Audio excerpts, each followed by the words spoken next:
ആ തരാ തരാ. നാത്തൂനും കൊച്ചോ വാ വാ വാ നാത്തൂന വാ വാ വാ വാ മോനെ ഇവിടെ ആ ഇരിക്കാന്ന് നീ വാ ഇരിക്കണ്ട. എത്ര നാളായി നാത്തൂനൊന്നും കണ്ടിട്ട്. മോനിങ്ങി വാ കേറി വാ. എന്താണ് ഒരു താരം പോലെ. എത്ര നാളായി നാത്തൂനൊന്ന് കണ്ടിട്ട്. ചേട്ടനെയും കൊണ്ടുവരായിരുന്നില്ലേ നിങ്ങക്ക്? ഇരിക്കടാ. ഇവൻ എന്താണ് ഒരു നാണം പോലെ എനിക്ക് മനസ്സിലാവുന്നില്ല. ദൈവമേ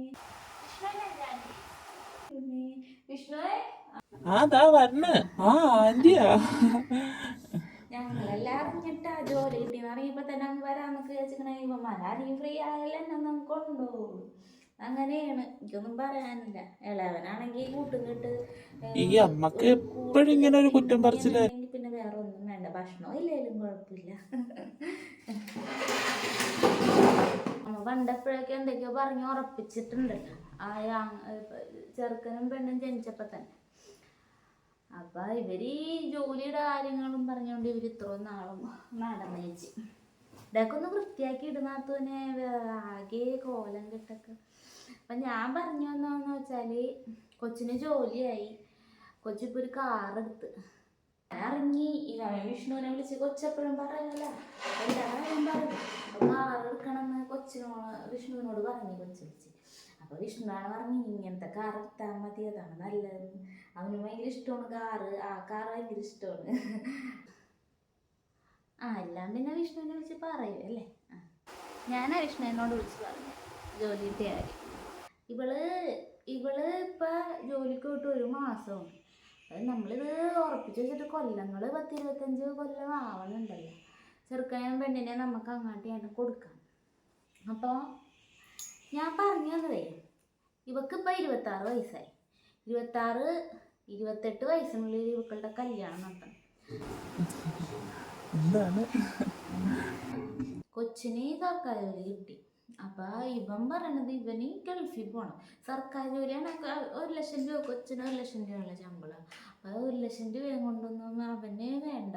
അവന് ഗൾഫിൽ ഏതൊരു എഞ്ചിനീയറിന്റെ ജോലി ഉണ്ട്. അത് ആ കോഴ്സ് ഇവിടെ പഠിച്ചാൽ അവന് വേഗം ജോലി കിട്ടും. കുറച്ചാളും കൂടി കഴിയണം. ഒരു കാര്യം പറയാം.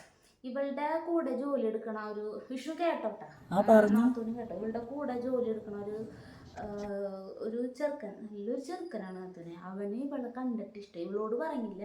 നേരെ വീട്ടിലെ അഡ്രസ്സ് അന്വേഷിച്ചിട്ട് നമ്മളുടെ വീട്ടിലാണ് വന്നത്. അപ്പം എന്നെയാണ് കണ്ടത്. അന്നേരം ഇവള് വീട്ടിലുണ്ടായിരുന്നില്ല. അച്ഛനും ഇവളുടെ അനിയത്തി ഉണ്ടായിരുന്നില്ല. അപ്പം എന്നെ കണ്ട് കാര്യങ്ങൾ പറയുമ്പോൾ ഞാനതങ്ങ് സമ്മതിച്ചു. എന്ത് സമ്മതിച്ചു? ഇവളുടെ കൂടെ ജോലി എടുക്കുന്ന ആ ചെറുക്കനും ഇവളും തമ്മിലുള്ള കല്യാണം. അല്ലാണ്ട് അതെങ്ങനെയാണ്? ഇതിപ്പോ നമ്മൾ നേരത്തെ തീരുമാനിച്ചു വെച്ച കാര്യങ്ങളല്ലേ. അവന് ഇവളെ ഭയങ്കര ഇഷ്ടമായി. 2 പേരും ഒരേ സ്ഥലത്ത് ജോലി. 2 പേർക്കും നല്ല ശമ്പളം. 2 പേരുടെയും ശമ്പളം 1 ലക്ഷം രൂപ. അപ്പൊ വിഷ്ണു PSC ഒന്നും വേണ്ട, കോഴ്സ് പഠിക്കാം. വിഷ്ണുവിന്റെ ഇഷ്ടം പോലെയൊക്കെ ചെയ്തു. ജോലി റെഡിയാവട്ടെ. അമ്മ അങ്ങനെ എന്തെങ്കിലും പൊട്ടത്തരം പറയണ ആന്റി അതൊന്നും വിഷയമാക്കണം. നീ മിണ്ടരുത്. അത് തീരുമാനിക്കണ കുടുംബക്കാരൻ. ഞാൻ അറിഞ്ഞിട്ടും കൂടിയില്ല ആന്റി. ഞാൻ അറിഞ്ഞിട്ടും കൂടിയില്ല. ഇങ്ങനെ ഒരു കല്യാണാലോചന വന്നാൽ ഞാൻ അറിഞ്ഞിട്ടും കൂടിയില്ല. ഈ അമ്മ ഇപ്പോഴാണ് ഇവിടെ വന്നപ്പോഴാണ് എന്നോട് പറയുന്നത്. അച്ഛനും അവർക്ക് അറിയുമെന്ന് പോലും എനിക്കറിയില്ല.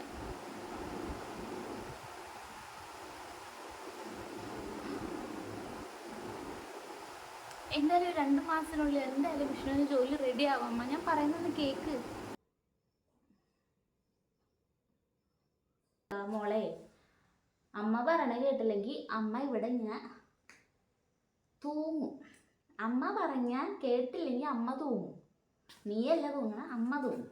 അമ്മയുടെ ശവത്തിൽ ചവിട്ടിയിട്ട് നിനക്ക് ഇങ്ങനെ ഇവനെ കൂടി ജീവിക്കണമെന്നുണ്ട്. ജീവിച്ചു. അമ്മ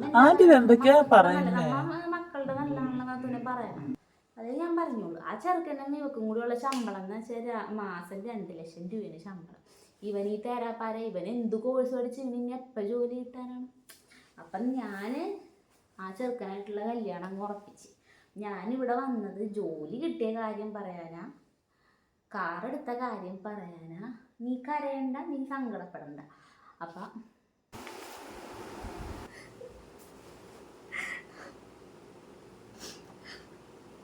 ഇവരെന്ന് വെച്ചാൽ ഒരേ ചോര എന്ന രീതിയിൽ കൂടപ്പിറപ്പങ്ങൾ, ഒരു ആങ്ങളെയും പെങ്ങളും എന്നൊരു രീതിയിൽ നിൽക്കണം അല്ലേ. അപ്പം വിഷ്ണു നീ ഒന്നും വിചാരിക്കണ്ട കേട്ടോ, നിനക്ക് ഇതിൽ നല്ലൊരു പെണ്ണിനെ ചിലപ്പോൾ കിട്ടും. ഇവളക്കാരും ആന്റി സ്വയം ഓരോന്ന് തീരുമാനിക്കണേണ്ടോ. നല്ലൊരു പെൺകുച്ചിനെ നിനക്ക് കിട്ടും. അപ്പം നീ ഇവളായിട്ട് എന്തൊരു ചെറിയൊരു ക്രഷ്, ഇപ്പോഴത്തെ പിള്ളേർ പറയും ഇൻഫെക്ഷനാ അങ്ങനെ എന്താണ്ടൊക്കെ, അതാണെന്ന് വിചാരിച്ചാൽ മതി. അത് ആ ഒരു സമയം കഴിയുമ്പോൾ അതങ്ങ് പോയി അല്ലേ, അങ്ങനെ വിചാരിച്ചാൽ മതി കേട്ടോ. ആ ഒരു ഇൻഫെക്ഷനാണെന്ന് വിചാരിച്ചാൽ മതി. അപ്പോൾ അവൾക്കും ആ ഒരു ഇൻഫെക്ഷനായിരുന്നു വിഷ്ണുവിന് അത് തന്നെയായിരുന്നു. അപ്പം അത് അതിൻ്റെ കാലം കഴിയുമ്പോൾ അതങ്ങ് മാറി, അങ്ങനെ ചിന്തിച്ചാൽ മതി. അല്ലാണ്ട് വേറെ ഒന്നും ചിന്തിക്കണ്ട. പലപ്പോഴും ഒരു ഇൻഫെക്ഷൻ ഉണ്ടായിരുന്നു, അതങ്ങ് മാറി. അപ്പോൾ ഇവര് കല്യാണം കഴിച്ചാലും നീ വേറെ കിട്ടിയാലും നിങ്ങളുടെ മനസ്സിൻ്റെ ഇടയിലൊന്നും ഉണ്ടാവും. നിന്റെ അനിയത്തി ആയിക്കോട്ടെ, അവൾക്ക് നീ ചേട്ടൻ എന്നൊരു ഇതായിരുന്നു. നല്ല കാര്യം തന്നെ കേട്ടാ. അപ്പം അങ്ങനെയാണ് നാത്തൂൻ്റെ കാര്യത്തിൻ്റെ കിടപ്പ്. ഞാൻ ഈ കാര്യം ഇവിടെ ഒന്ന് പറയണവാ, നാത്തൂനെ എന്താണെന്ന് വെച്ചാൽ നമുക്ക് ചെയ്യാം. അവൻ്റെ ജോലിയുടെ കാര്യമില്ല, എന്താണെന്ന് വെച്ചാൽ നമുക്ക് ചെയ്യാം. ഒരു 5-6 മാസം കൂടി അടുത്ത ആഴ്ച വിരുന്ന് നടത്തുന്ന, പിന്നത്തെ മാസം കല്യാണം എന്ന് വെച്ചാൽ അതിന് മനസ്സിനൊരു ഇത് വേണ്ടേ. ഞങ്ങൾക്ക് ഇപ്പോൾ പന്തലിടണം, ഭക്ഷണത്തിൻ്റെ കാര്യങ്ങൾ, അവർ 75 പേര് വരുന്നു. അപ്പം 24-ാം തീയതി രാവിലെ 8:30-9 മോതിരം മാറണ ചടങ്ങ്. മോതിരം ഒന്ന് മാറണമെന്ന് വിചാരിച്ചാണ് അങ്ങനെ ഒരു ചടങ്ങ്.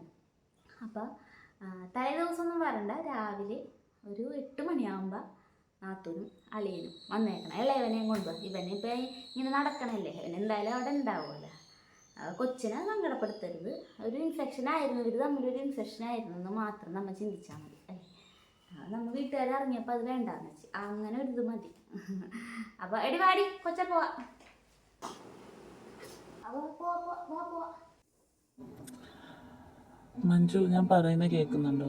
നീ ഒന്നും ഓർത്ത് സങ്കടപ്പെടണ്ട, ഞാൻ നിന്നെ വന്ന് വിളിക്കാം. അപ്പം നീ എൻ്റെ കൂടെ ഇറങ്ങി വന്ന, നീ വരുമോ ഇല്ലയോ പറ. അപ്പോൾ നാത്തൂനെ അപ്പോൾ പറഞ്ഞ ഡേറ്റും സമയം മറക്കണ്ട, 8 മണിയാകുമ്പോൾ വന്നാൽ. പിന്നെ വിഷ്ണു അപ്പോൾ ഒരു ഇവളല്ലേ, ഇവള് പോട്ടറ,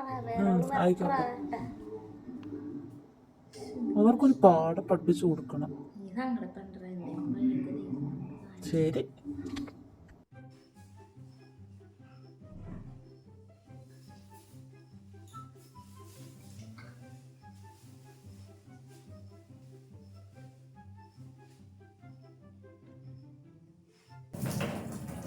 അയ്യോ നാത്തൂനാ, എന്താണ് അടുക്കളയിൽ കൂടി കയറി വന്നേക്കണം?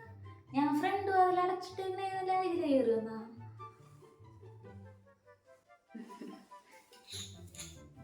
ഞാനതിലും കയറി വന്നു, വാലടച്ചെന്നിട്ട് തുറന്നിട്ടേക്കായിരുന്നു. വിഷ്ണുവിന്റെ വിഷ്ണുവിടെ അകത്തുണ്ട്. വിഷ്ണുവേ ആങ്ങളെ കൊണ്ടുവരായിരുന്നു നാത്തൂനെ. കഴിഞ്ഞ പ്രാവശ്യം വന്ന് പോയപ്പോ തല്ലുപിടിച്ചൊക്കെയാണല്ലോ പോയത്. ഞാനങ്ങ് വരാന്ന് വിചാരിച്ച്. ഇതാര് ആന്റിയാ? എപ്പോ വന്നു? ഇപ്പൊ വന്നോള.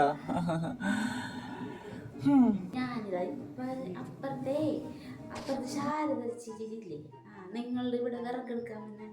അപ്പൊ ശാരദ ചേച്ചി അവിടെ നമ്മുടെ അവിടെ വന്നു വിറകെടുക്കാൻ വേണ്ടിട്ടേ, നമ്മുടെ പറമ്പിൽ. അപ്പൊ ശാരദ ചേച്ചിയാണ് പറഞ്ഞ് ചെറുക്കൻ ജോലി കിട്ടിയത്.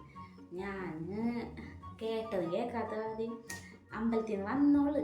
അപ്പോഴേക്കും ഞാൻ സാരി അങ്ങ് ഊരി മാറ്റിയൊരു നൈറ്റിലാന്ന് വിചാരിച്ച് കാര്യം ഊരിനേന്ന്. അപ്പോഴാണ് ശാരദ ചേച്ചി വർത്താനത്തിൽ വന്നു. ഞാനുള്ളത് എടുത്തിട്ട് വലിച്ചു കയറിയിട്ടിട്ട് ഞാനിന്ന് പോകുന്നു. ചെറുക്കന് ജോലിയും കിട്ടി, ചെറുക്കൻ എന്നാണ് പോണേന്ന് അത്തിരി അച്ചാറും ഒക്കെ തന്നുവിടാന്ന് വിചാരിച്ച്. ഉണ്ണിയപ്പൊക്കെ ഇഷ്ടമാണ് മോന് വിഷ്ണുവിന്. അപ്പം അവിടുത്തെ ഒരു വേറെ ജോലി എടുക്കുന്ന ഒരാളുണ്ട്. അപ്പം അവൻ ആ ജോലി റെഡിയായി. ഞാൻ പറഞ്ഞില്ല, 10 ശമ്പളവും കാര്യങ്ങളൊക്കെ ഉണ്ട്. അത് മതി, അത് നല്ലതാണ്. തുണി സർക്കാർ ജോലിയൊന്നും വേണ്ട. കൊച്ചിൻ്റെ കാര്യം എന്തായി? കല്യാണം എന്താ ഉറപ്പിച്ച് വിരുന്ന് നടത്തണമെന്നൊക്കെ പറഞ്ഞില്ലേ? അത് ഞാൻ പിന്നെ അവനെ പറഞ്ഞൊന്ന് സമാധാനിപ്പിച്ച്. കൊച്ചും വിഷ്ണു ഇറങ്ങിയെന്നാ പിന്നെ നീ ഇറങ്ങി വന്നു വിഷ്ണു കൊച്ചോട്. അപ്പം കൊച്ചിനത് ഒരു അമ്മനെ അച്ഛനെ സങ്കടം, ഒരു പിള്ളേർക്ക് മനസ്സാണ് സങ്കടപ്പെടുത്തണ്ടല്ലോ. അപ്പം പിന്നെ എന്നാ പിന്നെ വിഷ്ണു അങ്ങനെയാണ് നീ അമ്മ പറയണ കേൾക്കുന്നു. വിഷ്ണു ഇറങ്ങി. അവനിപ്പോൾ ഓക്കെ തന്നെ. അത് ഇപ്പം ജോലി കിട്ടിയെന്ന് പറഞ്ഞപ്പോൾ അങ്ങനത്തെ ജോലി കിട്ടിയെന്ന് പറഞ്ഞപ്പോൾ എന്തോരം ആലോചനകളാണ്. പിന്നെ വലിയ വലിയ പണക്കാരുടെ മക്കളൊക്കെ. അവൻ പറഞ്ഞ ഈ വീട് നമുക്ക് വിറ്റിട്ട് വേറെ വീട് എടുക്കാം. വീടൊക്കെ തന്നെ ഒരു പഴയ വീടാണല്ലോ. അങ്ങേരാണെങ്കിൽ കുടിച്ച് ഇങ്ങനെ പാമ്പോലാണ്. അപ്പം അങ്ങേറെ കൂട്ടുകെട്ടിന്ന് ഒന്ന് പിടിച്ചെടുക്കാം എന്ന് വിചാരിച്ച് നിൽക്കണ്. അല്ല എന്തായാലും ഇപ്പൊ ജോലിയൊക്കെ റെഡി ആയി പോവാൻ നിക്കണല്ലേ. നമുക്ക് അന്ന് നമ്മൾ ഉറപ്പിച്ച് വെച്ചാൽ വിരുന്നൊന്നും നടത്തിയില്ലേ?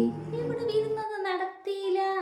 അവള് സമ്മതിച്ചില്ല. അവൾക്ക് വിഷ്ണു മതി എന്ന് പറയുന്നത് വെറുതെ ഇരിക്കണല്ലേ. എൻ്റെ മനസ്സ് മാറാൻ വേണ്ടിയിട്ട് ഞാൻ അപ്പോൾ കൊച്ചുങ്ങളുടെ ഇഷ്ടമല്ല, അതങ്ങ് നടക്കട്ടെ എന്ന് വിചാരിച്ചു. അപ്പോൾ ഇപ്പം വന്ന് പോണേക്കുമ്പോൾ നമുക്കതങ്ങ് നടത്തി വെക്കണാത്തോന്നെ. അല്ല ഞാൻ എന്ത് വിചാരിച്ചിട്ട് ഈ വർത്താനം പറയുന്നത്? എനിക്ക് മഞ്ജുവിനോട് വെറുതെ ഇൻഫാക്ച്വേഷൻ ഉണ്ടായതാ, അല്ലാണ്ട് എനിക്ക് അവളോട് യാതൊരു ഇത് സ്നേഹവും ഇല്ല. ഇനി മേലെ ഈ വർത്താനം പറഞ്ഞ് ഈ ഭാഗത്തേക്ക് വന്നു പോകരുത്. വന്നേക്കുന്ന ആന്റിയാണെന്ന് പറഞ്ഞു പോരും. അമ്മയുടെ ആങ്ങളുടെ ഭാര്യ എന്നൊന്നും ഞാൻ നോക്കില്ല. പൊയ്ക്കോളൂ ഇവിടെ. അത് ഇതിലേക്ക് കൂടെ തന്നെ ഒക്കെ അടുക്കളയിൽ കൂടെ തന്നെ അവിടെ വാതിലവിടെയൊക്കെ തുടച്ചിട്ടേനെ. അതിലേക്ക് പോകണ്ട, ഇതിൽ കൂടെ തന്നെ അങ്ങ് പൊക്കോട്ടെ. പോട്ടെ ആ പോ വിഷ്ണു. ആയിക്കോട്ടെ എന്ന്. അത് നമ്മുടെ കൊച്ചു. ഓ ശരി എന്നാ. വന്നേക്കുന്നവര് സംബന്ധം ആലോചിച്ചോണ്ട്. അന്നങ്ങനെ പറയണ്ടേ. 2 ലക്ഷം രൂപ